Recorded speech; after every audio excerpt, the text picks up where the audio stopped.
Welcome to PSLV TV channel. నేను సరస్వతి. ఈరోజు మనతో పాటు ఉన్నారు సీనియర్ సైకాలజిస్ట్ అన్నం సుబ్రహ్మణ్యం గారు. నమస్తే డాక్టర్ గారు. నమస్కారం అండి. ఈ రోజుల్లో కొంతమంది యువత online games, online cards, online బెట్టింగ్స్కి బాగా అలవాటు పడుతున్నారు. చాలా డబ్బులు నష్టపోతున్నారు. చాలా ఫ్యామిలీస్ కూడా డిస్టర్బ్ అవుతున్నాయి. అసలు ఈ ఆన్లైన్ బెట్టింగ్లోకి ఎలా దిగుతున్నారు, అందులోంచి ఎందుకు బయటికి రావట్లం లేదు, డాక్టర్ గారు వివరించండి. తప్పనిసరిగా అండి, ఇది చాలా ఇంపార్టెంట్. ఎందుకంటే ఈ ఆన్లైన్ కార్డ్ గేమ్స్ కానివ్వండి, ఆన్లైన్ బెట్టింగ్ వల్ల పాపం చాలా ఫ్యామిలీస్ నష్టపోతున్నారండి. కాబట్టి తప్పనిసరిగా ఈ విషయం గురించి బాగా తెలుసుకోవాలి, అందరూ తెలుసుకోవాలి, తల్లిదండ్రులు తెలుసుకోవాలి, యువత కూడా బాగా తెలుసుకోవాలండి. ఈ ఆన్లైన్ గేమ్స్లోకి ఎందుకు వచ్చారు అంటే అందరి దగ్గరే వాళ్ళ స్మార్ట్ ఫోన్లు ఉన్నాయండి. ఈ స్మార్ట్ ఫోన్ ఉండటం వల్ల వాళ్ళకి ఈజీ అయిపోయింది అనమాట. అసలు ఇది ఎలా మొదలవుద్ది అంటే ఫస్ట్లో ఎవరో ఒక ఫ్రెండ్ ఒక లింక్ పంపిస్తాడండి. ఇదిగో నేను ఆన్లైన్లో ఈ గేమ్ ఆడాను, నాకు ఇదిగో ఇన్ని 25,000 రూపాయలు క్యాష్ వచ్చింది, నాకు నేను హ్యాపీగా ఎంజాయ్ చేస్తున్నాను, నువ్వు కూడా ఆడు, నువ్వు కూడా గెలవచ్చు అని చెప్పేసి ఒక లింక్ పంపిస్తాడు. ఇంకా కొన్ని సందర్భాలు ఎలా ఉంటుందంటే మనము యూట్యూబ్లో వీడియోస్ చూస్తాం కదా, ఆ వీడియో చేసినప్పుడు ఈ రమ్మీ గేమ్ గురించి లేకపోతే కార్డ్ గేమ్స్, కలర్స్ అని వాటి గురించి చిన్న అడ్వర్టైజ్మెంట్ వచ్చింది. ఈ రమ్మీ యాప్ డౌన్లోడ్ చేసుకోండి, మీకు 1,500 రూపీస్ మీకు క్రెడిట్ చేస్తాము, మీరు హ్యాపీగా ఆడుకోవచ్చు, మీరు బాగా డబ్బులు సంపాదించుకోవచ్చు అని చెప్పేసి వాళ్ళు యాప్స్ చూపిస్తుంటారండి. మనం యూట్యూబ్ వీడియో చూసినప్పుడు వస్తుంటాయి అన్నమాట. ఇవి వచ్చినప్పుడు అందరూ టెంప్ట్ అవ్వరండి, కొంతమంది టెంప్ట్ అవుతారు. ఇప్పుడు కొంతమంది పిల్లలు ఉంటారండి, వాళ్ళు చిన్నప్పటి నుంచి బాగా గారవంగా పెరుగుతారు, పేరెంట్స్ బాగా గారవంగా పెంచుతారు అనమాట. పెంచినప్పుడు వాళ్ళు ఈజీ లైఫ్కి, హ్యాపీ లైఫ్కి అలవాటు పడిపోయి, ఓకే మరి ఇది గడపాలంటే డబ్బులు కావాలి కదా, ప్రతిసారి తల్లిదండ్రులు అడగలేరు. కాబట్టి దీంట్లోకి వెళ్తే మనకి ఈజీ హ్యాపీ లైఫ్ ఉంది కదా, లైఫ్ ఎంజాయ్ చేయొచ్చు కదా అని కొంతమంది ఆల్రెడీ వాళ్ళ ఫ్యామిలీ రిచ్ ఫ్యామిలీ లేకపోతే మిడిల్ క్లాస్ అనుకోండి, ఈ విలాసవంతమైన జీవితానికి అలవాటు పడి ఉంటాడు. అలవాటు పడినప్పుడు కూడా ఓహో ఈ గేమ్స్ ఆడితే ఒక్కోసారి వాళ్ళు ఏమంటారు, మీరు 500 పెడితే మేము 10 times 5,000 ఇస్తాము, 50 lakhs పెడితే మీకు 2 crores ఇస్తాము, ఇట్లాగ వాళ్ళు మల్టిపుల్ టైమ్స్ చెప్తుంటారు అనమాట. ఆ చెప్తున్నప్పుడు వీళ్ళకి ఆ టెంప్టేషన్ వస్తుంది అనమాట. ఆ టెంప్టేషన్ వచ్చేసి ఏం చేస్తారంటే ఫస్ట్ ఇనిషియల్గా కొంత అంటే వాళ్ళు క్రెడిట్ ఇవ్వచ్చు, లేదంటే వీళ్ళు కొంత డబ్బులు పెట్టి ఆడుతుంటారండి. ఆడుతున్నప్పుడు ఏమవుతుందంటే సపోజ్ ఫస్ట్లో ఒక 2,000 పెట్టాడు అనుకోండి, ఈయనకి 4,000 5,000 ప్రాఫిట్ వస్తుంది అనమాట. మళ్ళీ ఆడుతుంటాడు, మళ్ళీ ఒక 4-5,000 ప్రాఫిట్ వచ్చింది. ఇట్లా మరి 2-3 సార్లు తనకు అనుకున్నది గెలవగానే ఏమనుకుంటాడంటే ఓహో నాకు దీని సీక్రెట్ అర్థమైపోయింది, ఇక నేను ఎట్లయినా దీనిలో బాగా సంపాదించుకోవచ్చు అని ఒక నిర్ణయానికి వస్తాడండి. దీన్ని ఓవర్ కాన్ఫిడెన్స్ కూడా అంటాం అన్నమాట. ఆ నిర్ణయానికి వచ్చేసి మళ్ళీ ఆడుతుంటాడు, మళ్ళీ ఒక 5,000 పోతాయి, 10,000 పోతాయి, మళ్ళీ వస్తుంటాయి, మళ్ళీ పోతుంటాయి. ఈ విధంగా చివరికి వచ్చేసరికి ఏమవుతుందంటే అతను ఫస్ట్లో పెట్టిన పెట్టుబడి 10,000 పోతాయి, 25,000 పెడితే 25,000 కూడా పోతాయండి. పోయిన తర్వాత ఏమనిపించుద్ది అంటే అరే ఏది ఇట్లా పోయింది అని చెప్పేసి మళ్ళీ ఆ డబ్బులు ఫ్రెండ్స్ దగ్గర కానీ లేకపోతే రిలేషన్స్ దగ్గర కానీ ఏదో నాకు అర్జెంట్ పని ఉందో ఒక 50,000 కావాలి అని చెప్పేసి వాళ్ళ దగ్గర తీసుకొని మళ్ళీ ఆడతాడండి. ఓకే మళ్ళీ ఆడిన తర్వాత ఏమవుతుంది, మళ్ళీ కొంత డబ్బులు వస్తాయండి.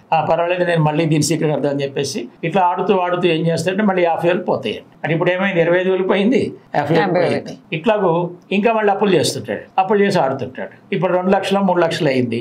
ఇప్పుడు మరి అప్పులు వాళ్ళు ఫోన్ చేస్తుంటారు కదా, నువ్వు 10 రోజుల్లో ఇస్తాను, 1 monthలో ఇస్తాను ఇవి అని చెప్పేసి వాళ్ళు ప్రెషర్ పెడుతుంటారు. ఈ ప్రెషర్ బాగా వచ్చినప్పుడు అప్పుడు పేరెంట్స్ చెప్తాడండి, ఓ ఇట్లా నేను ఆన్లైన్ గేమ్స్ ఆడాను, బెట్టింగ్ చేశాను, నాకు ఒక 2 లక్షల రూపాయలు పోయినాయి, మీరు అర్జెంటుగా డబ్బులు ఇస్తే నేను వాళ్ళు కడతాను, లేకపోతే నా గురించి బ్యాడ్గా ప్రచారం చేస్తారు కాబట్టి కట్టాలి అని పేరెంట్స్ మీద ప్రెషర్ పెడతాడు. ఇప్పుడు పేరెంట్స్ షాక్ అవుతారు, ఇదేంటి నువ్వు అసలు గేమ్స్ ఆడటం ఏంటి, ఆన్లైన్లో జాబ్ చేసుకునేవాడివి ఈ అప్పులు చేయటం ఏంటి అంటే మీరు ఏదైనా చెప్పండి, ఇప్పుడు అర్జెంట్ కట్టకపోతే వాళ్ళు మన ఫ్యామిలీ పెరిగిపోయింది అని చెప్పేసి అందరూ చెప్తారు. వాళ్ళు అంటే చెప్తే ఇక పేరెంట్స్ ఏం చేస్తారు, పాపము తప్పనిసరి అయ్యి పాపం 2 లక్షలు కడతారండి. ఈ 2 లక్షలు కట్టడం వల్ల ఇప్పుడు ఈ కురానికి ఆయన కష్టం తెలుసా, ఏం తెలియదు, కట్టింది పేరెంట్స్, వాళ్ళకి తెలుసా కష్టం ఏంటనేది. ముందేం చెప్తాడు, మీరు కట్టండి నేను ఆడని చెప్తాడండి. మళ్ళీ ఒక 10-15 days కామ్గా ఉండి మళ్ళీ ఆట మొదలు పెడతాడు, మళ్ళీ అప్పు తీసుకుంటాడండి.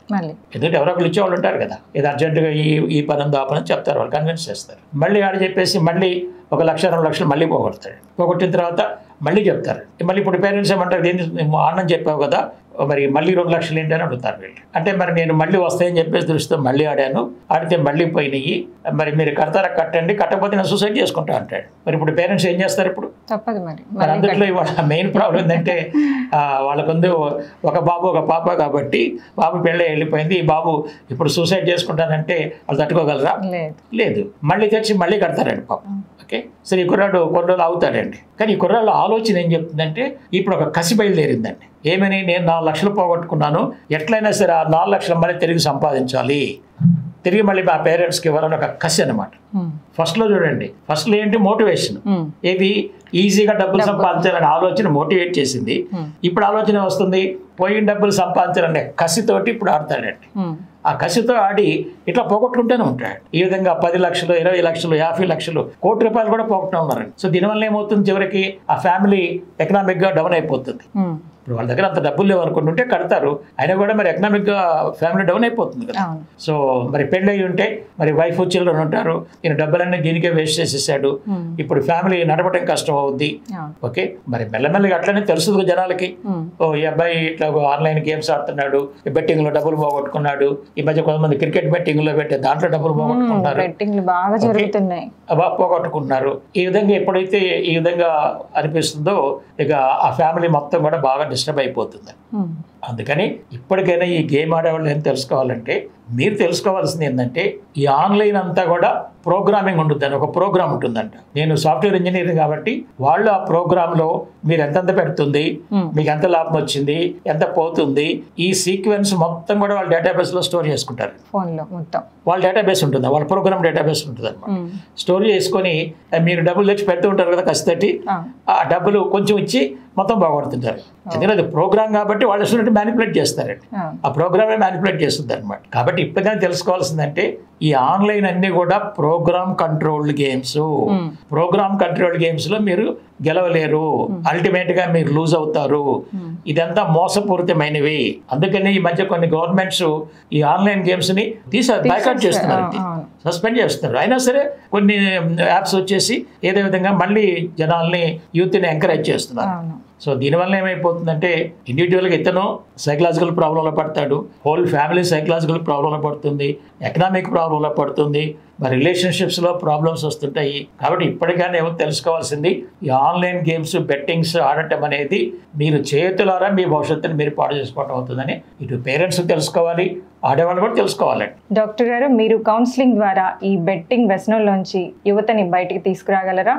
చాలా మంచి ప్రశ్న అండి. యువతని బెట్టింగ్ వ్యసనం నుంచి బయటకు తీసుకురావచ్చండి. ఎప్పుడు తీసుకురాగలము అంటే మేము కన్సల్టేషన్లో కూడా అడుగుతామండి, నీకు నిజంగా దీనిలోంచి బయటకు రావాలని ఉందా లేదా?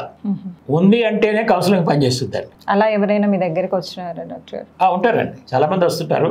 కొంతమంది ఏమంటారంటే లేదు, మా పేరెంట్స్ నన్ను బలవంతంగా ఇక్కడ తీసుకొచ్చారు, ఓకే నాకు మాత్రం బయట ఇంకా ఆడతాను అంటాడు. అప్పుడు వాళ్ళ కౌన్సిలింగ్ భయందని మేమే పేరెంట్స్ చెప్తామండి. ఎప్పుడైతే ఈ కుర్రాడు ఎస్ నేను తెలియక మోసపోయాను, దీనిలోంచి గట్టిగా బయటకు రావాలని ఉంది అని ఎప్పుడైతే చెప్తాడో వాళ్ళ కౌన్సిలింగ్ పనిచేస్తుందండి. అప్పుడు కౌన్సిలింగ్ ఎలా ఇస్తాము అంటే ఫస్ట్ కన్సల్టేషన్ పేరెంట్స్తో డీటెయిల్గా మాట్లాడతాము. అసలు ఈ కుర్రాడు ఈ వ్యసనంలో ఎలా పడ్డాడు, ఎంతెంత డబ్బు పోగొట్టాడు, ఏమేమి జరిగింది, అన్ని విషయాలు క్లియర్గా తెలుసుకుంటాము. తర్వాత ఈ కుర్రాడికి కూడా అసలు నీకు ఎవరు అలవాటు చేశారు, ఇది ఈ గేమ్లోకి ఎలా వచ్చావు, నువ్వు ఎంతెంత పోగొట్టావు, అప్పుడు నీ థింకింగ్ ఎలా ఉంది, ఓకే నీ ఎటువంటి ఆలోచనలు చేసావు, ఎప్పుడైనా సూసైడల్ థాట్స్ వచ్చినాయా, ఇవన్నీ కూడా డీటెయిల్గా తీసుకుంటాము. తీసుకున్న తర్వాత ఫస్ట్ పేరెంట్స్ కౌన్సిలింగ్ ఇస్తాము.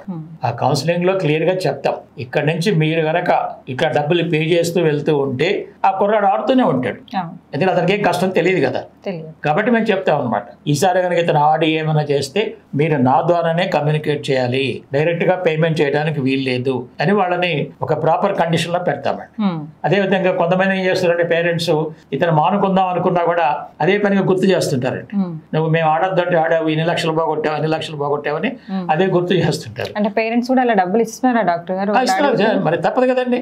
ఇప్పుడు ఒక్కడే కొడుకున్నాడు, నేను సూసైడ్ చేసుకుంటే ఇవ్వకపోతే అంటున్నాడు, ఇచ్చేస్తారు, ఆటోమేటిక్ డబ్బులు ఇస్తున్నారు. మరి 4 times 5 times ఇచ్చి ఇవ్వలేనప్పుడు మాలాంటి దగ్గర తీసుకొస్తారు అనమాట. ఫైనలీ అదే మేమేం చెప్తున్నామంటే ఈ కుర్రాడు ఈ వ్యసనంలో పట్టాడని మీకు ఎప్పుడైతే తెలుసుద్దో ఇమ్మీడియట్ గా మా దగ్గర తీసుకురావాలి. తీసుకొస్తే అప్పుడు థింకింగ్ మార్చడం అనేది కొద్దిగా ఈజీ అవుతుంది. సో ఈ విధంగా మేము ముందు పేరెంట్స్ కి ఈ కుర్రాడితో ఎలా ఉండాలి, ఏం మాట్లాడాలి, ఏం మాట్లాడకూడదు, ఈ విషయాలన్నీ నేర్పుతామండి. అవి కంపల్సరీగా ఫాలో అవ్వాలి. లేకపోతే ఏమవుతుందంటే ఒకసారి ఈ పేరెంట్స్ ఇద్దరు వాళ్ళలో వాళ్ళు పొట్లాడుకుంటుంటారు. నీ వల్లే కుర్రాడు ఎట్లా అయ్యాడు, నీ వల్ల ఎట్లా అని చెప్పేసి వాళ్ళు పొట్లాడుకుంటుంటారు. డిస్టర్బ్ అయిపోతుంది, మరి డిస్టర్బెన్స్ కదా, అట్లా పోటాడుకుంటారు. కాబట్టి ఇవన్నీ మేము పేరెంట్స్ సైడ్ కంట్రోల్ చేస్తాం. తర్వాత ఈ కుర్రాడికి వచ్చిన తర్వాత అసలు ఈ బ్రెయిన్ ఎలా పనిచేస్తుంది, మనల్ని ఎందుకు ఆ ఈజీ హ్యాపీ లైఫ్లోకి మనల్ని నెట్టుద్ది, దానికి కారణం ఏంటి, ఆలోచనలు ఎలా వస్తాయి, ఈ ఆలోచనలు ఎలా కంట్రోల్ చేయాలి, ఇవన్నీ చక్కగా నేర్పుతామండి. నేర్పి ఇదంతా నోట్స్ రాపిస్తామండి. ప్లస్ ఫస్ట్లో మీకు ఆ డబ్బులు రావటం అనేది ఆ ప్రోగ్రామ్ మీకు ఆశ కల్పించుద్ది. ఓకే, ఈ ఆశ కల్పించడం వల్ల మీరు ఆడుతున్నారు. ఓకే, మీరు ఈ ఆటలోంచి బయటపడాలంటే మీ థింకింగ్ మారాలి. ఏం థింకింగ్ మారాలి? ఎస్, నాకు ఎవరి దగ్గర నుంచి ఫ్రీగా డబ్బులు అవసరం లేదు, నేను ఎవరి దగ్గర ఫ్రీగా డబ్బులు ఆశించకూడదు, డబ్బులు తీసుకోకూడదు, నేను ఒక పని చేసుకోవాలి, అది ఉద్యోగం కావచ్చు, బిజినెస్ కావచ్చు, ఏదో ఒక సర్వీస్ కావచ్చు, ఒక యాక్టివిటీ చేసి నేను డబ్బులు సంపాదించుకోవాలి, అంతేగా నాకు ఎవరి దగ్గర నుంచి ఫ్రీగా వద్దు అన్న ఆలోచన ముందుకు ఎక్కిస్తామండి. తర్వాత ఈ ఆన్లైన్ గేమ్స్ అన్ని కూడా ప్రోగ్రామ్ కంట్రోల్ ఉంటాయి, దాంట్లో చాలా మోసం ఉంటుంది. కాబట్టి మీరు దీన్ని ఎప్పటికీ గెలవలేరు. ఎందుకంటే అవతల మోసం చేస్తుంటే వాడు ఎప్పుడు ప్రోగ్రామ్ ఆ విధంగా ఆ విధంగా కంట్రోల్ చేయొచ్చు అనమాట. ఇప్పుడు మీరు పోయినాయి 10 లక్షలు పోయినాయి అనుకోండి, ఇప్పుడు మీరు 10 లక్షలు పెడితే 50 లక్షలు వస్తుంది, ఒకసారి 10 లక్షలు పెట్టారు అనుకోండి, దాని అమౌంట్ జీరో చేస్తాడు అనమాట. ఇప్పుడు 10 + 10 20 లక్షలు పోతాయి అనమాట. సో ఇదంతా కూడా ప్రోగ్రామ్లో లాజిక్ అంతా ఇన్బిల్ట్ ఉంటుందండి. కాబట్టి మేము సెకండ్ ఏమికి ఇస్తామంటే ఇదంతా ప్రోగ్రామ్ కంట్రోల్డ్, ఇదంతా చాలా చీటింగ్ ఉంటుంది. కాబట్టి దీంట్లోకి ఎట్టి పరిస్థితుల్లో కూడా వెళ్ళకూడదు. మరి ఇంకో మూడోది ఏంటంటే మరి వీళ్ళలో ఇప్పుడు కసి ఉంది కదా, ఆ పోయింది రావాలి, ఆ పోయిన తిరిగి సంపాదించిన ఇదే కసితో ఉంటాడు. అది చాలా తప్పు. పోయింది తిరిగి రాదు, ఇంకా పోతూనే ఉంటాయి. పోయినంత వరకు ఓకే, 10 లక్షలు పోయినాయి. ఇప్పుడు పాఠం నేర్చుకో, లెసన్ నేర్చుకో. ఏమని లెసన్ నేర్చుకోవాలి? నేను తెలియక దీన్ని ఆడాను, ఇప్పుడు నాకు గుణపాఠం అయింది, ఈ ప్రోగ్రామ్ కంట్రోల్ గేమ్స్ ఆడకూడదు, ఆడితే మనలో నష్టపోతూనే ఉంటాము, ఫ్యామిలీ డిస్టర్బ్ అయిపోతుంది, పేరెంట్స్ డిస్టర్బ్ అయిపోతారు, కాబట్టి నేను ఈ గేమ్ ఆడకూడదు అన్నంత వరకు వాళ్ళు చక్కగా కౌన్సిలింగ్ ఇస్తామండి. ఎప్పుడైతే ఈ విధంగా కౌన్సిలింగ్ ఇచ్చామో ఈ విషయాలన్నీ రిటర్న్గా ఉంటాయి కాబట్టి అవి రోజు చదువుకుంటూ ఉంటే మెల్లమెల్లగా ఈ వ్యసనం నుంచి బయటకు రావచ్చు. డాక్టర్ గారు, ఈ బెట్టింగ్లోకి యువత ఎలా దిగుతారో, కౌన్సిలింగ్ ద్వారా మీరు ఎలా బయటికి తీసుకొస్తారో చాలా చక్కగా వివరించారు. తల్లిదండ్రులు మీ పిల్లలు ఎవరైనా ఇలా బెట్టింగ్లో ఇన్వాల్వ్ అయ్యి ఉంటే వాళ్ళ ఆలోచన విధానాన్ని మార్చాలి. కౌన్సిలింగ్ని వెంటనే డాక్టర్ గారి దగ్గర ఇప్పించండి. థ్యాంక్ యూ డాక్టర్ గారు. థ్యాంక్స్. మరిన్ని ఆసక్తికరమైన కథనాల కోసం మా ఛానల్ని సబ్స్క్రైబ్ చేయండి.